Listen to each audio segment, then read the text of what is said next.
Many histories of higher education begin in medieval Europe, crediting cities like Bologna or Oxford with the invention of the degree and the medical board. However, more than a millennium before those European institutions existed, the Indian subcontinent operated a highly regulated, sprawling network of residential learning centers. The state funded these as formal institutions, governed by strict administrative laws and standardized curricula.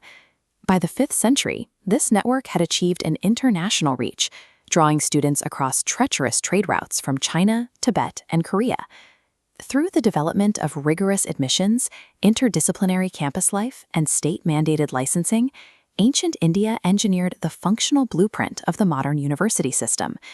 Gaining entry required surviving extreme academic pressure. At Nalanda, officials administered such difficult entrance exams at the gates that the vast majority of applicants were rejected before ever entering the campus.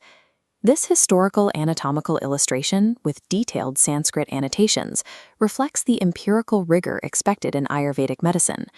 Entering this field required a vetting process by the physician Sushruta. Sushruta demanded candidates demonstrate specific physical traits, absolute psychological resilience, and a high capacity for stress before admission. Once admitted, students participated in a formal initiation, swearing the Guru Kula Oath, a binding legal and moral contract of accountability between teacher and disciple. These administrative barriers to entry ensured that only the most resilient and capable scholars could influence the institution's reputation. The operational scale of these sites was enormous. Records suggest Nalanda was capable of hosting up to 100 simultaneous lectures in a single day. In the south, Kanchipuram became an elite center. This pluralistic city saw Hindu, Buddhist, and Jain institutions operate in parallel, encouraging constant cross-pollination. This diversity extended to the curriculum at Kantalur University, which implemented a radically wide-ranging syllabus. Subjects as varied as chemistry, medicine, and goldsmithy, alongside atheism and magic. These ancient campuses functioned as cosmopolitan hubs of innovation, moving beyond isolated religious study to embrace a true cross-disciplinary environment. Proving competency was a multi-stage process, involving both the university administration and the state. Vikramashila University formalized this by awarding ranked titles such as Pandit and Mahapandit to students who successfully completed their education.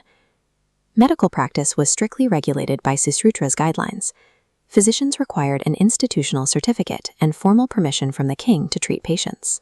The ultimate peer review occurred at Sharada Peeth in Kashmir. Scholars survived aggressive debates against rival masters to earn the right to open the temple doors. Ancient administrations used state licensing and hostile peer review to protect the public and establish verified academic truth. Despite their intellectual sophistication, these universities remained physically vulnerable to shifts in political and military power. Major knowledge hubs like Nalanda and Vikramashila were eventually destroyed, burned to the ground by invading military forces in the late 12th century. Many of these once thriving academic metropolises now exist only as ruins, often sitting near volatile modern geopolitical borders. Yet the institutional frameworks they pioneered, standardized degrees, campus pluralism, and state-backed licensing, outlasted their physical structures.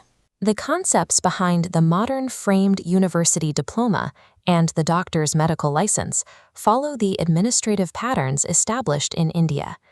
Ancient India's enduring contribution was the creation of a sophisticated institutional machine built to scale, regulate, and protect human knowledge.